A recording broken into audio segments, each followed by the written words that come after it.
Well, thank you very much, Vivian, for that warm introduction, and thank you all for showing up in such great numbers. Secretary General, it's an honor to be here with you. I will dive straight into the subject matter because our time is limited. I've had the privilege and pleasure and honor of working with you over the years and watching you build bridges firsthand in various conflict areas, whether it was Iraq or Syria or the troubled Middle East between Israel and Palestine. I recall in particular your trip to Baghdad in 1998, almost 20 years ago now, when you prepared the groundwork so carefully to sign a memorandum of understanding with then-President Saddam Hussein to open the palaces to the inspectors. It was fraught with all kinds of difficulties and complications.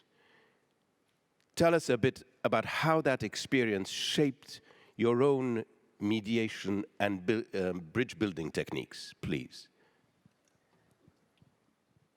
First of all, let me say how happy I am to see so many young people in this room. It's important to realize that the leaders of tomorrow are determined to engage and engage actively. And I'm sure this will continue. Ahmed, thank you very much for your question. We were together in many of these travel spots. And I recall the decision I took to go to Iraq when some members of the Security Council didn't want me to go. And I recall Madeleine Albright asking me, Kofi, would you go even if Uncle Sam is opposed to it? And I said, I will. It's my sacred duty as Secretary General to seek peace wherever we can. So I shall go. And Ahmed is right. We prepared the ground, sent in people to look at some of the palaces and check the grounds, and sent people ahead of me, raised the key issue, because when you are going to get involved in these negotiations, you have to take time to understand what is involved. You don't rush in. You need to think it through. You need to understand what is the worry and the concern of the protagonist, what their fears are, what their expectations are, and really to be able to help. Because sometimes we may go in and tell somebody, oh, if you do this and that, we will bring you humanitarian assistance or we'll give you development assistance. And they still don't react because that is not what they are worried about. Sometimes they are worried for their life. What's the point of development and humanitarian assistance if you're afraid that tomorrow you'll be killed? So you have to really try and understand the concerns and begin to work with them on it. So the mediator has to listen, has to prepare the ground well, has to try to understand the concerns of those he or she is trying to help, and you should never go in with preconceived ideas. And you must be prepared to change your attitude, what you are building up to. If in the discussions something comes up which is quite crucial. So listening, preparing, and working with the protagonist is extremely important. In fact, one of the people you sent in advance was Staffan de Mistura to map the palaces. That's correct. Stefan went ahead with a team to map the palaces, and it was for me unthinkable because the whole conflict was going to explode because the UN had inspectors on the ground looking for weapons of mass destruction. There was suspicion that some of these weapons were hidden in palaces and wanted President Saddam Hussein to open the palaces. And he said, I'm not going to open my palaces to let foreigners and inspectors roam everywhere. It's an insult to the national dignity of Iraq. And because of that, the US government was getting ready to bomb Iraq. And for me, it was unimaginable that that refusal to open palaces, which could be done, would be a cause for war. So I said, I will go and see if I can convince him to open his palace, save his people from bombs from the air. And that's what made me go in. And of course, as Ahmed said, I sent a team in to prepare the ground. And we went in, and for the first time, Iraq allowed lots of journalists to come in, because normally the journalists were not allowed. You remember that? Yeah, I was actually going to mention that before I move on from that subject, that you didn't forget the media. That you suggested, actually, that we escort plane loads of journalists into Baghdad, which hitherto had been forbidden for them. There were perhaps a group of 50 journalists on the ground. By the time we arrived, there were 200 journalists. And we flew in from Cyprus and Kuwait City, I remember, and prepared the ground with the media because you really and truly understand the value of communication in situations like this and how it can affect the bridge building process.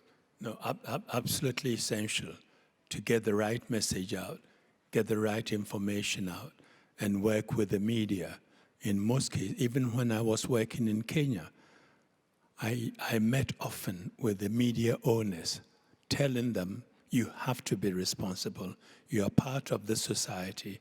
You cannot let it fall apart, and you cannot allow wrong information and incitement in your newspapers. So it was absolutely crucial, and they did cooperate. Indeed, and when you left the United Nations Secretary General, you didn't rest on your laurels, far from it. In fact, you got involved immediately in Kenya, where there was some post-election stress, shall I say, violence going on. Recently, you were involved in Myanmar with the Advisory Commission. You've also helped Nigeria through a peaceful transition. Elections seem very important to you. Why is it that they're so integral to the democratic process? Yeah. No, elections are extremely important because normally we should see it as peaceful and democratic rotation of leadership. But elections are important when the people believe their votes count, that their votes are not being manipulated, and that they have participated in an election with integrity. An election with integrity confers legitimacy on the winner and also protects the interests of the loser.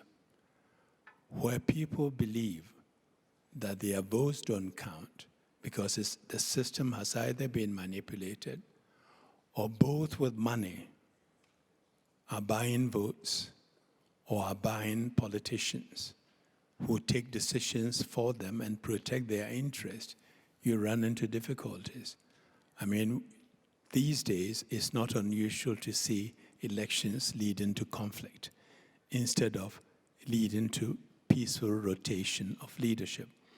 About 7 years ago, the foundation set up what we called then the Global Commission for Elections, Democracy and Security. And we have some really wonderful people on the panel, Amartya Sen, Ernesto Zedillo, Louisa Abur, and we came up with a very good report. And in the report, we pointed out some of the difficulties that democracy was facing, arguing that too much money in elections hollows out democracy. In fact, we use US as a very bad example where there's too much money in politics and elections. When that report came out, all the organizations managing elections around the world approached us and said, we should do something with this report. There are really solid proposals. We didn't want to create another organization. For heaven's sake, we have too many organizations already. So what we decided to do was to create a platform where these organizations will meet at the foundation twice a year to look down the line at elections that are coming up in the next 24 months or 18 months, identify the ones which are going to be problematic, and determine what we can do to help the situation. And so this group meets twice a year, and we discuss issues. And of course, as you can all tell, elections have become quite problematic. Recently, we held a Latin American regional seminar on elections in Mexico City, and another one in Kuala Lumpur for Asia, and we expect to hold another one in Cameroon for Africa, really looking at these issues. And of course, if you can understand that even the US is worried about the sanctity of its elections, you can imagine how some of the smaller countries worry today as to who will be interfering with their elections. And so we will continue looking at what we can do to help elections and the legitimacy and integrity of elections. Thank you, Secretary General. I'd like to talk for a few minutes about youth. You mentioned youth and the importance of youth. And we see a lot of young people in the room today who are yearning for inspiration and yearning to become involved. And I was quite impressed, and I'm sure you were too, with Chris Picciolini's presentation when he spoke about their search for identity and purpose. Youth, it seems, have lost faith in their governments today, have lost faith in the system. What can we do to help them, well, not regain, but what can we do to engage them in this process and encourage them to become part of a global movement for peace and for bridge building? First of all, let me say that it's not only youth who have lost confidence in governments. It's not only youth who feel that the system is not working for them. They are not the only ones who feel that the rich and the powerful have undue advantage over political processes and decision-making, and that with money and contribution to politicians, they can influence things. It's not only the youth who are worried about the inequality in our societies, where ordinary people seem to think that the political system works for the rich and not for them. When you look at what happened in 2008, where governments in the US, for example, came up with trillions to save banks and powerful institutions at the time when the ordinary people were losing their homes and there was no help for them. And then after that you hear, oh, these were too big to fail. The sense is, oh yes, they were too big to fail, but we are too small to matter. So there's anger everywhere, but the young people can make a difference. You can decide to participate in politics. You have the vote, you have the right to use, to make your voices heard. You take your vote for granted. In some countries, people are dying and fighting to get the vote. You have it, but you don't use it. You should vote. You should participate. And not only should you participate, you can also lead. I've often said that one is never too young to lead. And we are not too old to learn. I'm always learning. But you have the capacity to lead. As individuals, you have power. You have power in how you use your vote. You have power in the choices you make, whether on companies that are green, companies that are fighting to protect the environment, or parties that are progressive, and on issues that are important to you. You should really insist and make so much noise that you move your issue up the political agenda so that the politicians and the leaders cannot ignore you. You should also organize yourselves to take action. I've often been approached by young people to say, how do you become a good global citizen? How do you become a leader? And then I ask them to tell me what they are doing with themselves, what they did during their summer holidays. And they tell you, oh, I went to help disadvantaged people with English lessons, math lessons, and a group of friends and I did this and that and that. And you realize they're already leaders, but they don't realize it. When we talk of leadership, nobody's asking you to go and resolve Syria or to go and deal with North Korea. It starts in your community, in your school, in your organization. where you see something is wrong and decide, I'm going to do something about this, and organize with friends to act. If we all do our little bit, collectively, we make a giant contribution. So use the energy, the creativity in you. You are the men and women of your times. You are connected, you are wired, you understand this world better than people my generation. Use that knowledge well, use that connection, that partnerships around the world that you've established, use them well. And I must say, today I get a bit worried because when you hear some of the leaders making aggressive statements, making threats at a time when we need to cooperate, at a time when the world has become so interconnected and we are dealing with problems that no one country, however powerful, can handle alone. Don't be impressed by these noises, unfortunately sometimes coming from leaders. We need to work together, and you have to be part of the change you want to be. And so I'm relying on you to deliver.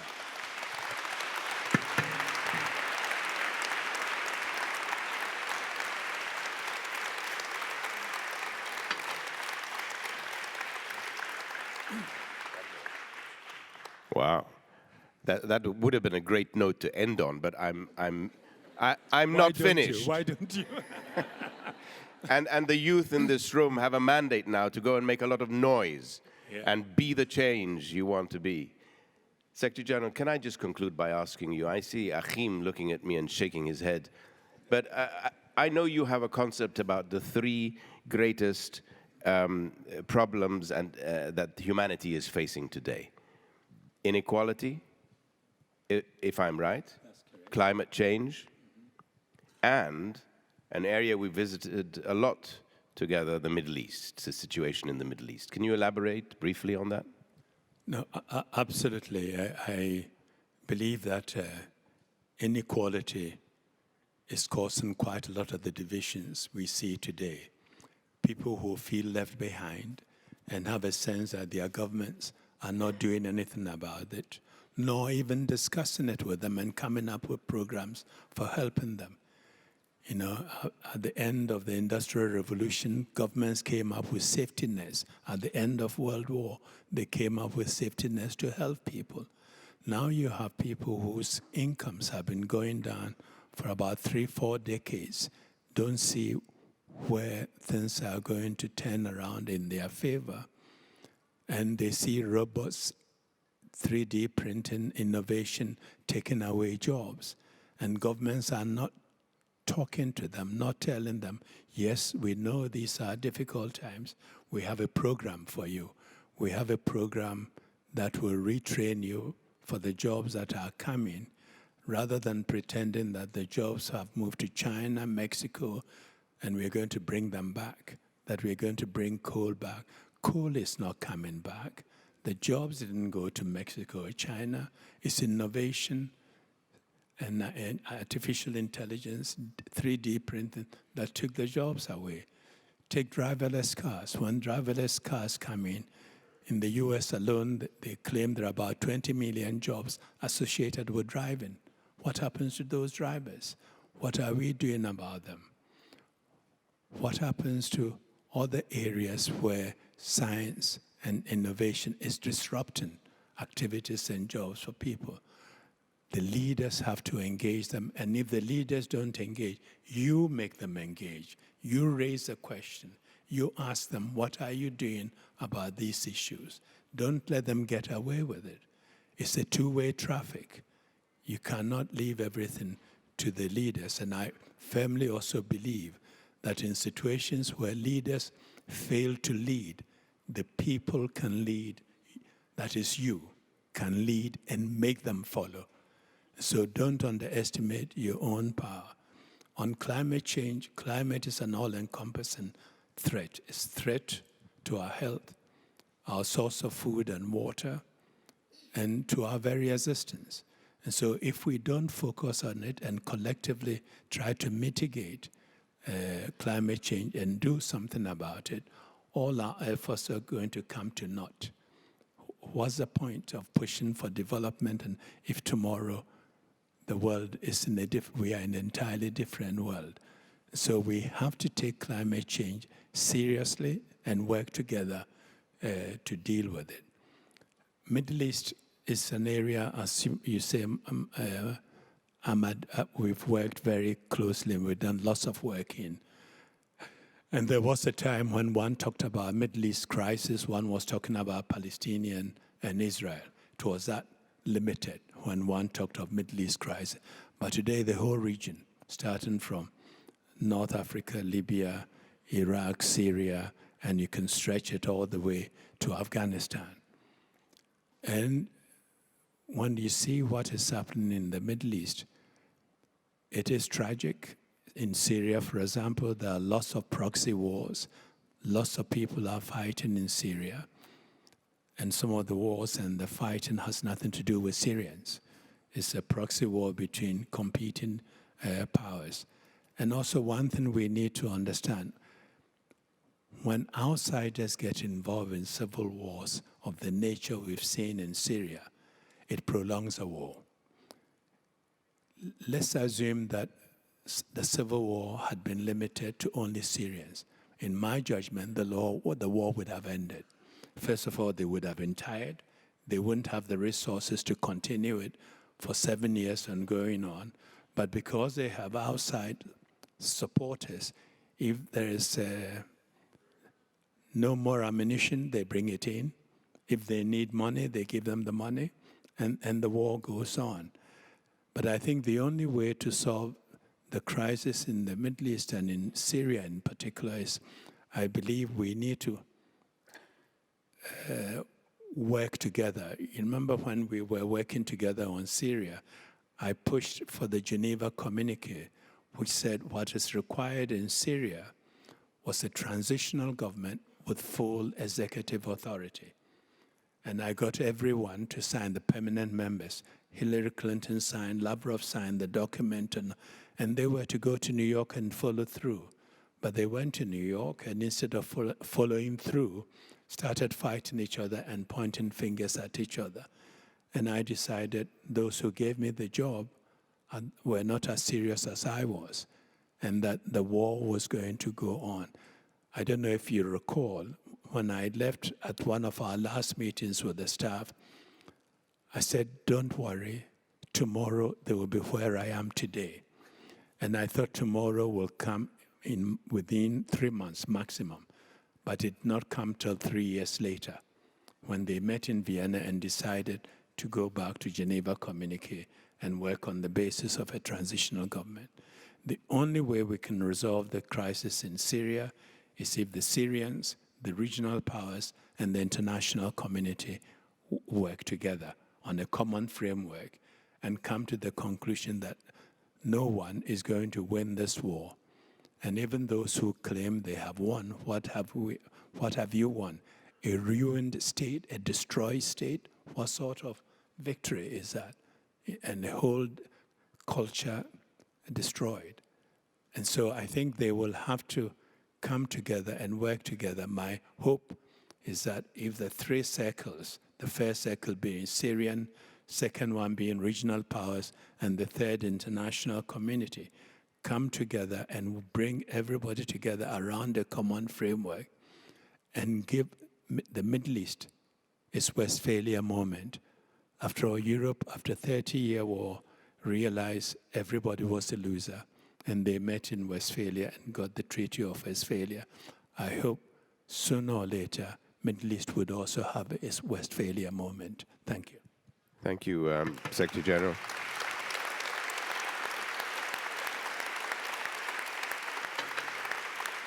And in fact, the Geneva Communique is still one of the main pillars of the negotiations on that front. Kofi Annan, Secretary General, thank you very much for joining us here on the International Day of Peace. Thank you.